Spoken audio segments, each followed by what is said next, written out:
The sound of shattering glass tore through the early morning silence like a gunshot. Leo dropped his coffee, instincts kicking in before the mug even hit the floor. From across the street, he watched in disbelief as a stocky man with wraparound sunglasses and a shaved head lifted a metal bat for another swing, right into the side window of Leo's unmarked truck. Embedded sensors inside the vehicle shrieked a silent alarm directly to the bureau.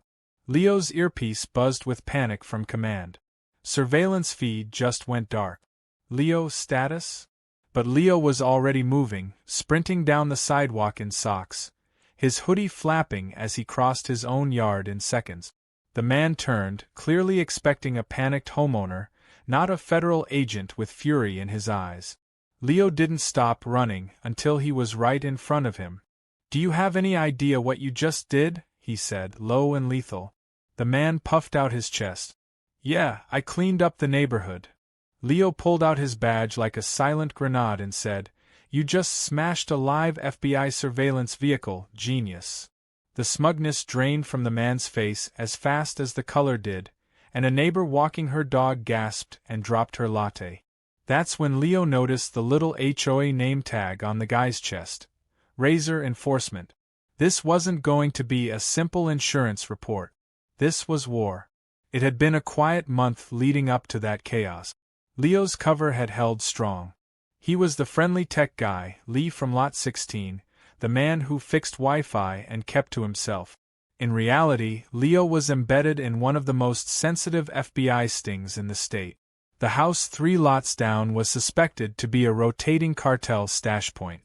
Nothing flashy, just subtle exchanges, short visits, and encrypted traffic they'd been monitoring for weeks.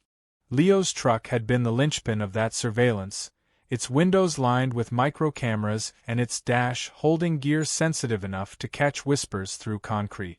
It looked like any other suburban work truck. That was the point. It wasn't flashy. But to the HOA that made it a target. The Homeowners Association of Windridge Estates prided itself on being the crown jewel of controlled communities.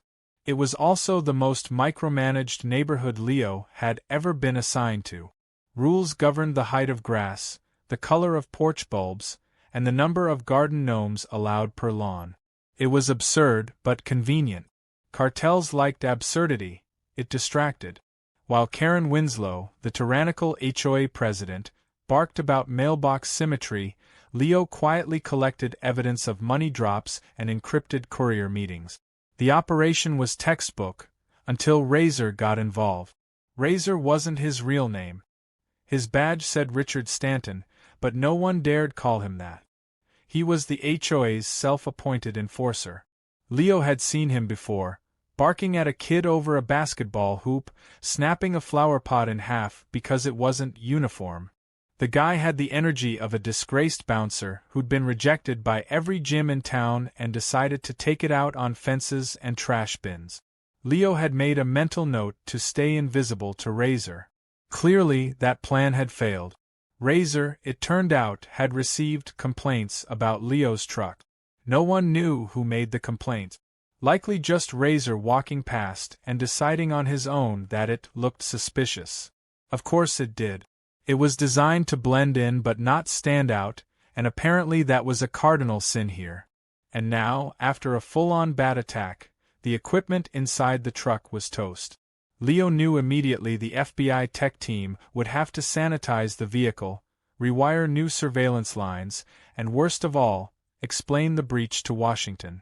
Leo's ears were still ringing when Razor stammered out something about HOA Code Section 4.7 prohibiting unbranded commercial vehicles.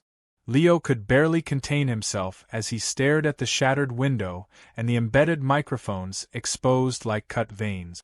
If Razor had gone a few inches lower, he would have crushed the secondary hard drive holding weeks of evidence.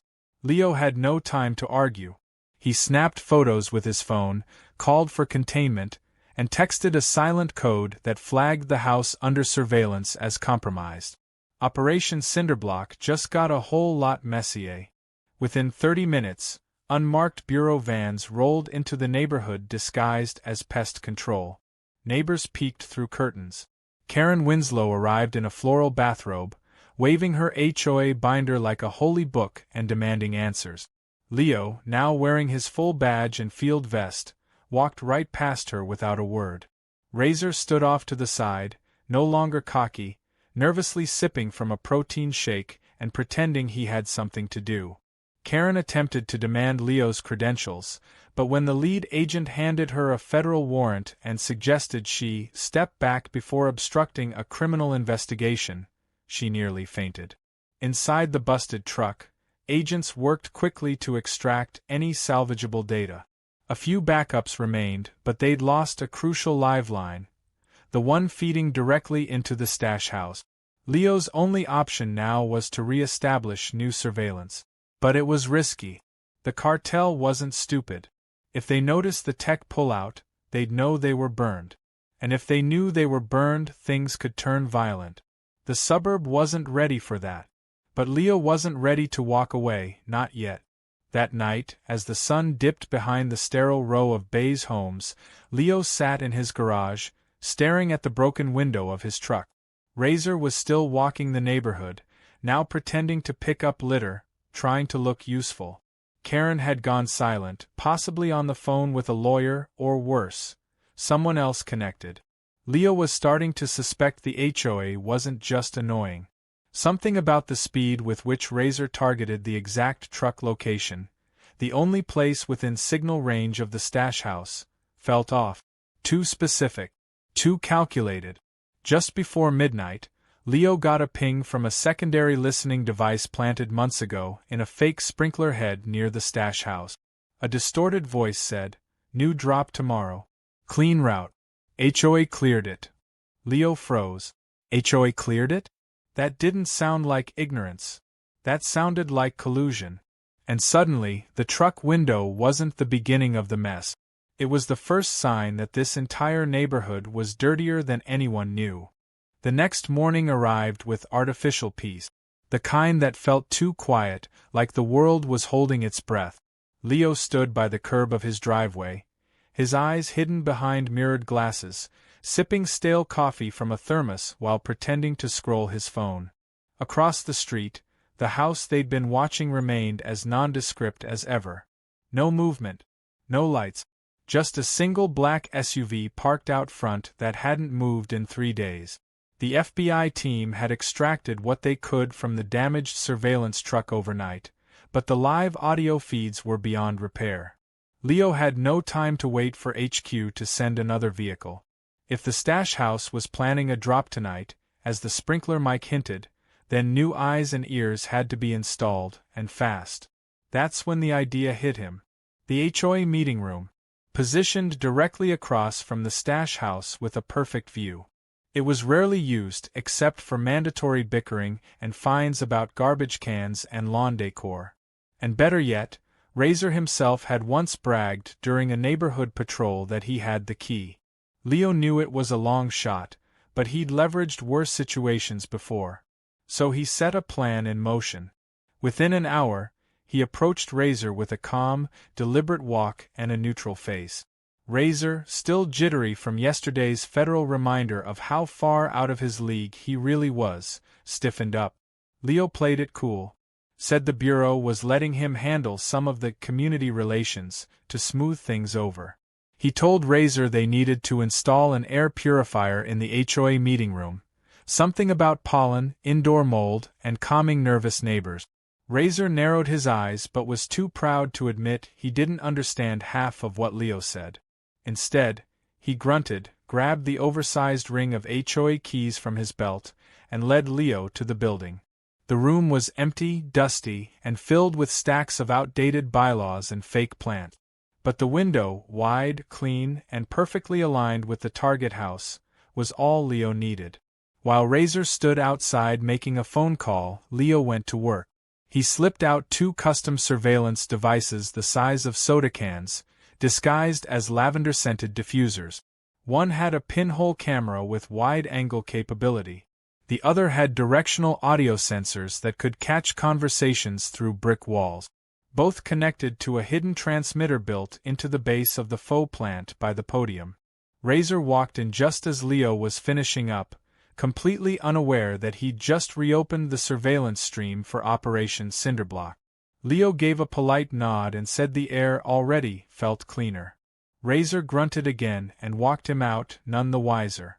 With eyes now in the HOA building, Leo returned home and booted up the signal relays on a secure laptop. It worked. He had visuals.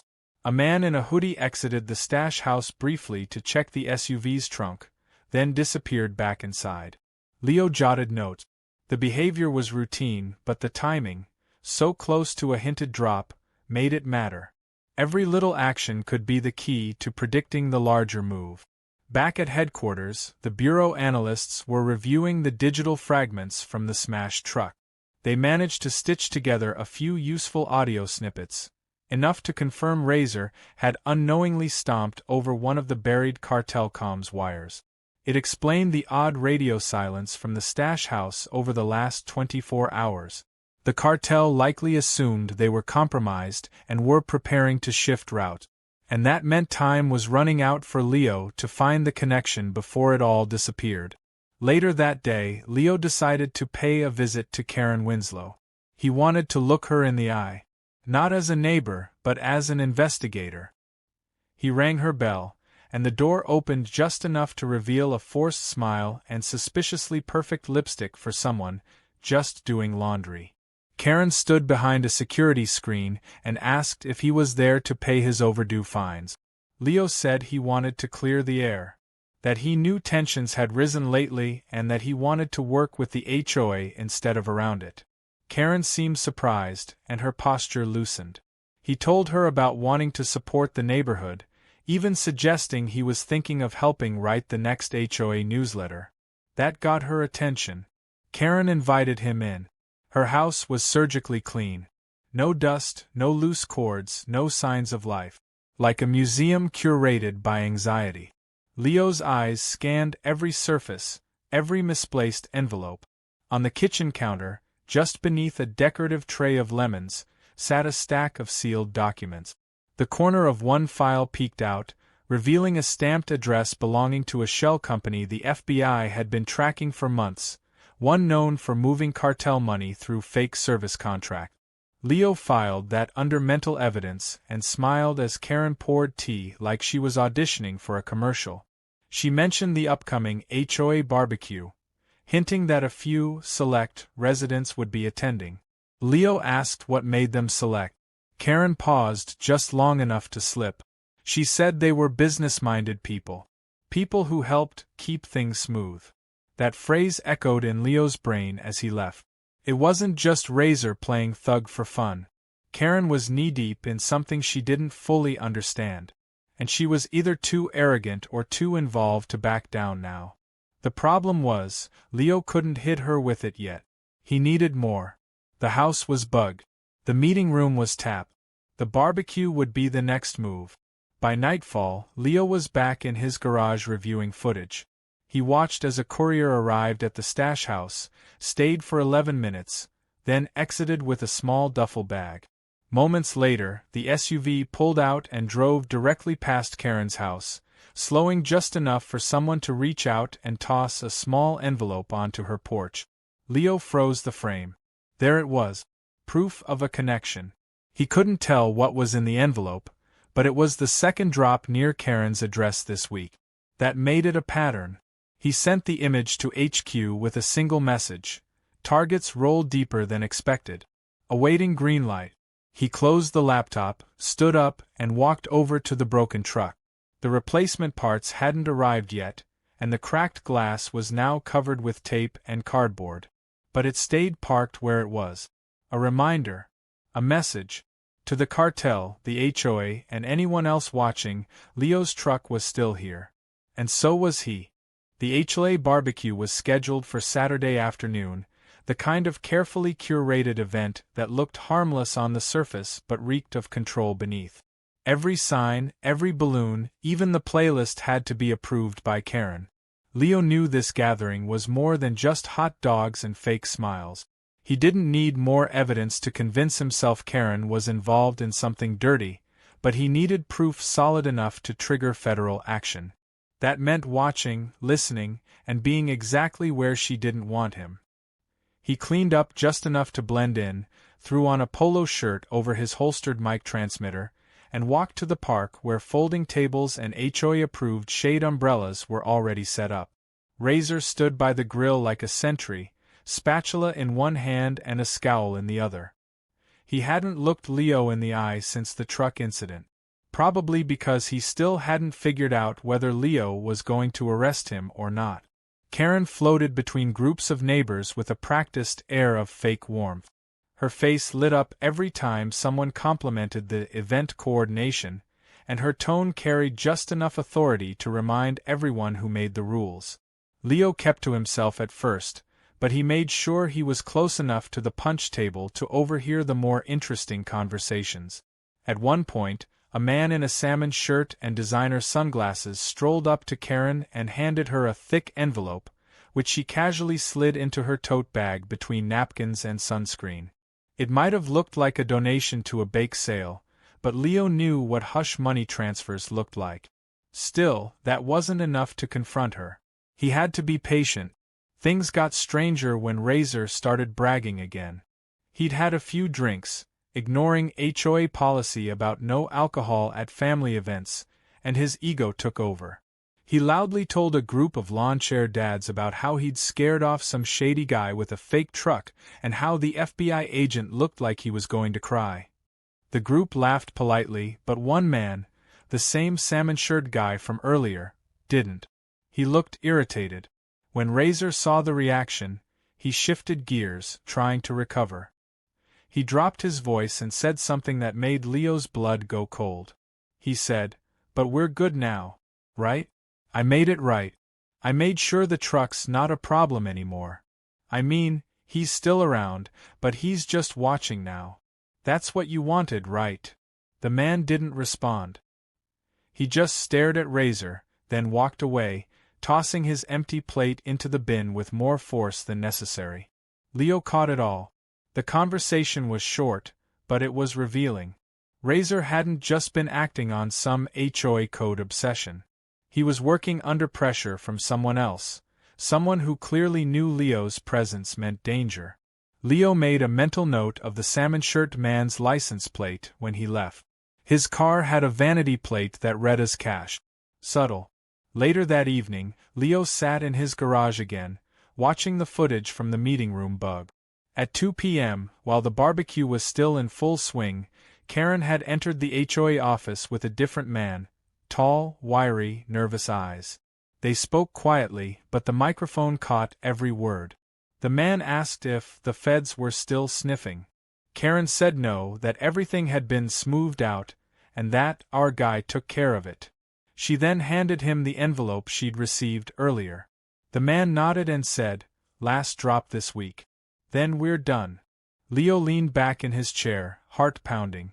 That phrase, "last drop," meant one of two things. Either the stash house was about to go dormant and shift operations, or they knew they were burned and were preparing to vanish. Either way, he had to act fast. The Bureau didn't authorize arrests without enough to seal a conviction, but this was getting close. Leo compiled everything. Video of Karen accepting the envelope, audio from the office, Razor's drunken confession, and the movement patterns of the cartel SUV. He sent it all to HQ with a clear note, recommend raid within 72 hours. While he waited for the green light, he worked on the final piece, linking the cartel's drop to HOA operations directly. For that, he needed to track the money. Leo reviewed the community financial reports, which were publicly available in an online portal. He scanned through dozens of line items, most of them petty: dog park repairs, sidewalk repainting, seasonal banners. Then he found it. A $38,000 landscaping bill to a company named Sungreen Services, paid out 3 times in 6 weeks. But there were no visible upgrades to any of the parks or medians. No new trees. No irrigation. It was a shell company. A laundering front. And that was the proof he needed. Leo prepared one final undercover pass. He would visit the listed address for Sungreen services the next day under the guise of a tech specialist offering a system upgrade package. If the place was legit, he'd leave. But if it was empty, or worse, locked with no signage, he'd have enough to justify a full financial investigation. But someone was already watching him. As he closed his laptop and stood to stretch, a red light blinked in the corner of his garage. His motion sensor. He opened the side door slowly and looked around. Nothing moved in the shadows. Just the wind brushing against bushes. But pinned to his mailbox was an envelope. Inside was a single sheet of paper. It read, "Next time, don't bring feds to a family event." No signature. No return address. But Leo knew what it meant. His cover was crumbling. Fast. The cartel knew they'd been exposed, and someone inside the neighborhood was feeding them intel. Maybe more than one. Karen. Razor. Salmon shirt. Maybe even more. The net was wide, and Leo had no more time for patience. He typed out a single message to HQ and hit send. All assets compromised. Move date up. Raid in 48 hours. Ready to breach. He put on his jacket, grabbed his service weapon, and sat down next to his broken truck, now fully repaired on the inside but still taped up to look like a wreck. It was a decoy now. A symbol. They thought it was out of use. Let them keep thinking that. This time, Leo wasn't just watching. He was waiting for them to make one more mistake. And when they did, he would be ready to bring the entire house of cards down. The morning of the raid arrived under a gray sky, the kind that felt heavy, as if the clouds themselves were holding back the chaos to come. Leo didn't sleep the night before. He stayed up checking equipment, rehearsing contingency plans, and reviewing every frame of footage one last time. His gut told him the operation would be messy. Not because the cartel was armed and dangerous, though they were, but because this time the lines were tangled in suburbia, where garden gnomes hid secrets and the neighborhood watch might be taking orders from drug traffickers. The hardest missions weren't in war zones. They were in neighborhoods where everyone smiled while hiding knives behind their back. By 5 a.m., unmarked black SUVs began parking at quiet corners of the block. FBI agents disguised as utility workers, landscapers, and delivery drivers took their positions. Drones hovered silently above rooftops. The meeting room feed showed Karen unlocking the HOA office early, wearing a crisp blazer and that same artificial smile she wore at every event. She had no idea she was being watched from all angles, that a swarm of agents had her every move mapped and timed. Leo adjusted his earpiece, gave the signal, and checked his weapon. This was it. The first move was surgical. A team approached the stash house with precision, cutting the power remotely and sealing off the exits with silent magnetic lock. Inside, thermal imaging confirmed 3 occupants.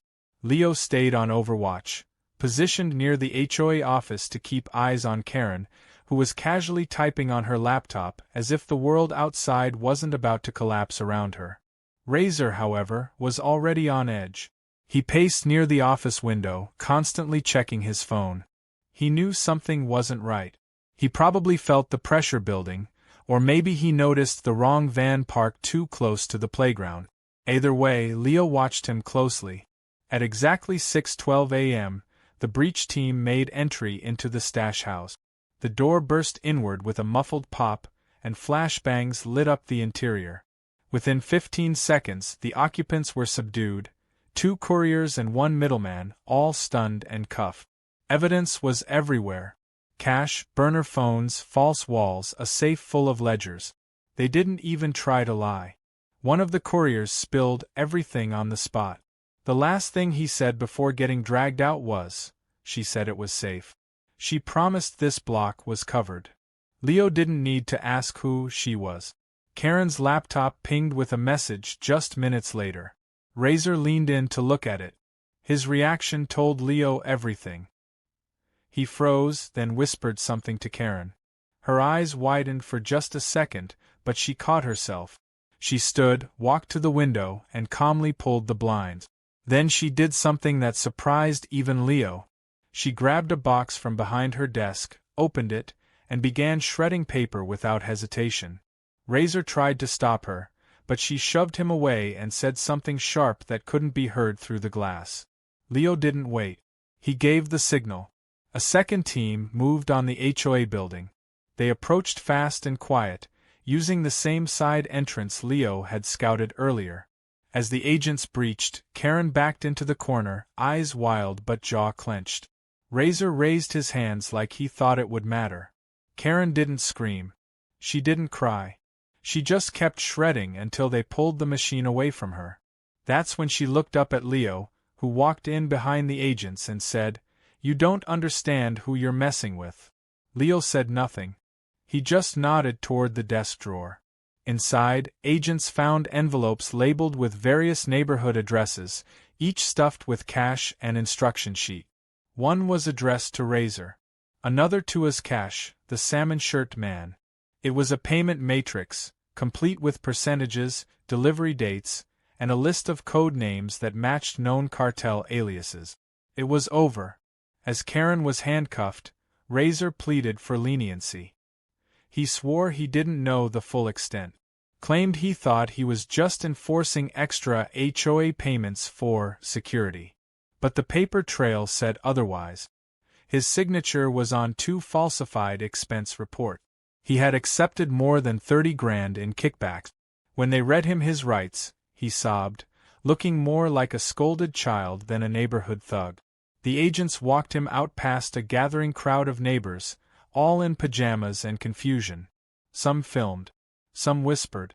A few clapped when they saw Karen being led away. The shock didn't stop there. Later that morning, agents raided the fake landscaping company, Sungreen Services. It was nothing but a front, an empty building with a disconnected phone and a bank account used to launder over $2 million. Inside, they found a single folder with HOA addresses marked in red. Windridge Estates was just one of many. The network ran deep, but Windridge was the keystone. And now that it had crumbled, the rest would soon follow.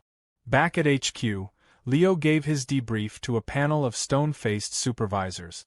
They commended him on the operation, noting that despite the community setting, no civilians were harmed, and critical evidence was preserved.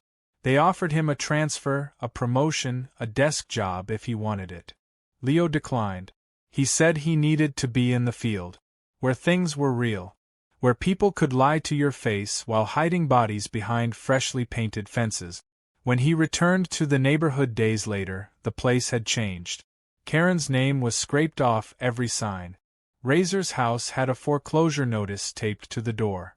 The HOA office stood empty, the windows boarded up like a failed store. A temporary committee had been formed, neighbors who actually wanted to help, not control. Leo parked his repaired truck in the same place. This time, no one complained. A little girl riding her scooter stopped and waved at him. Her mom, watching from the porch, nodded with a nervous smile. Word had spread. Everyone knew now. Leo wasn't just the tech guy. He was the man who stopped the cartel from turning their street into a silent war zone. Later that evening, Leo found another envelope on his porch.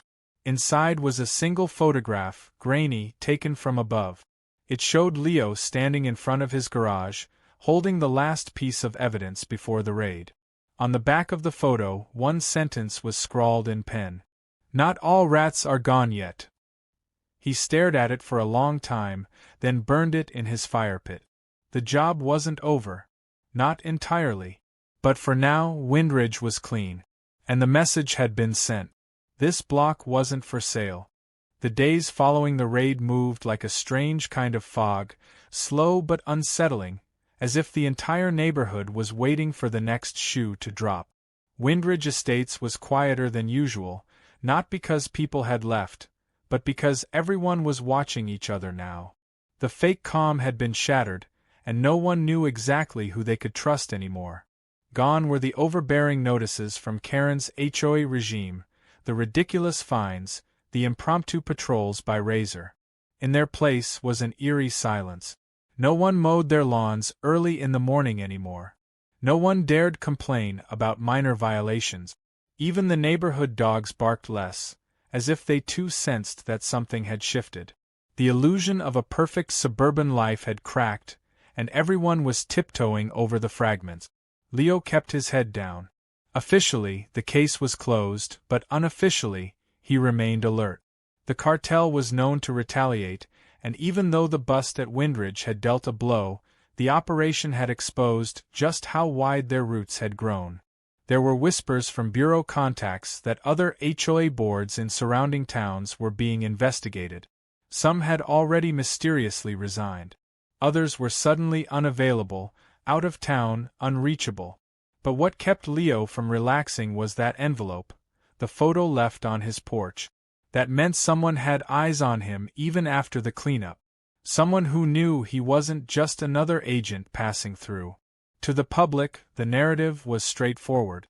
A corrupt HOA board had been busted for embezzlement and laundering funds through shell landscaping contract. No mention of the cartel. No federal sting. Just a financial crime investigation. It was the kind of cover story that sounded boring enough to keep media outlets from digging deeper. But those who lived through it knew better. Leo especially. One afternoon, a few weeks after the arrests, Leo was walking home from a corner store when a familiar car rolled by. It was an old silver sedan with a cracked bumper and a missing hubcap, nothing remarkable at all. But Leo recognized the driver from surveillance photos, one of the middlemen who hadn't been caught during the stash house raid. The man didn't slow down or glance Leo's way. He just drove past like he was any other delivery guy. But Leo's instincts screamed otherwise. He didn't chase. He didn't call it in immediately. Instead, he waited. If someone was circling, it meant they still thought Windridge had value. Or they were checking if Leo was still here. That night, Leo returned to his garage and opened the surveillance console he'd kept active even after the case was officially shut. The devices in the HOA meeting room had been disabled by bureau orders, but he had a few personal backups installed in the bushes outside his house, the kind of low-tech tools that ran silent and undetectable. Reviewing the footage, he saw the sedan pass by again. This time slower. A hand reached out the window briefly and dropped something onto the sidewalk across the street. Leo walked over and retrieved it the next morning. It was another envelope, but inside was something different. A flash drive. No note. No threat. Just that. He considered not opening it. Could have been a trap, malware, a bluff. But his curiosity overrode caution. He booted up an offline laptop and plugged it in. Inside was a single audio file, recorded recently. It was Karen's voice. Leo leaned forward as her words played out in a breathless, whispering panic. They promised protection. They said the neighborhood would never be touched. I didn't know the feds were here. I didn't know about the truck. I swear to God, if they find me, if they find out what I gave you. The recording cut off. No ending. No second file. But that was enough. Karen hadn't just been laundering money. She had information. Something she didn't give during interrogation. Something she might have tried to bargain with. Leo replayed it twice more before burning the drive in the same fire pit he'd used for the photo weeks earlier. Whatever Karen had tried to do, she hadn't done it fast enough. But someone out there still cared about it. That made it dangerous. The next few days passed without incident. But then something strange happened. Leo received a letter.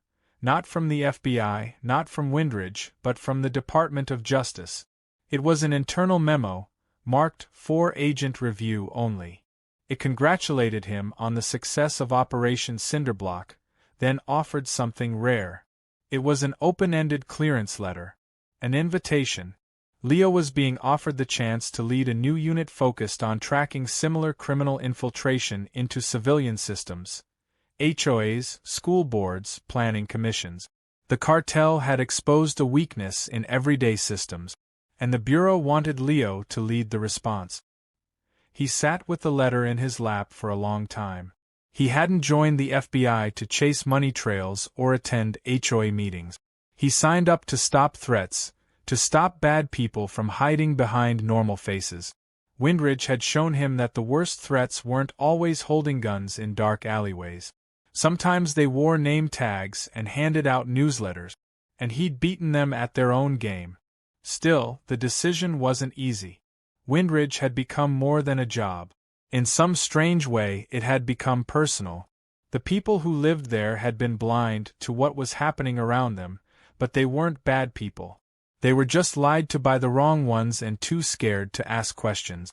Leo felt a responsibility now, not just to chase the cartel across county lines, but to make sure neighborhoods like this didn't fall again. He accepted the DOJ offer, but on one condition. He would keep his house at Windridge. Officially, he would relocate to the city. Unofficially, Leo wanted to remain a ghost presence on the block, a quiet guardian who still parked his truck in the same spot, who still fixed porch lights when no one asked, and who everyone now knew without really knowing anything at all. In the weeks that followed, Windridge slowly came back to life. Real flowers replaced the plastic ones Karen had planted.